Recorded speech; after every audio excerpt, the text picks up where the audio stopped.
ويقول الذين كفروا لولا أنزل عليه آية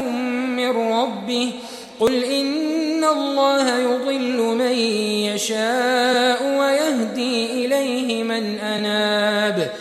الذين آمنوا وتطمئن قلوبهم بذكر الله ألا بذكر الله تطمئن القلوب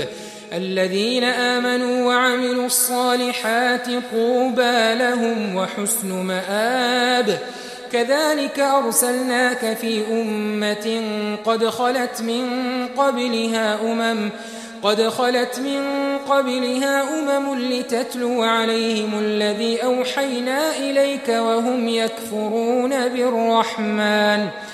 قل هو ربي لا إله إلا هو عليه توكلت وإليه متاب ولو أن قرآنا سيرت به الجبال أو قطعت به الأرض أو كلم به الموتى بل لله الأمر جميعا أفلم ييأس الذين آمنوا أن لو يشاء الله لهدى الناس جميعا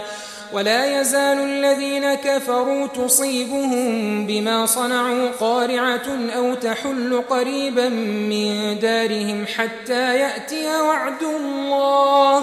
إن الله لا يخلف الميعاد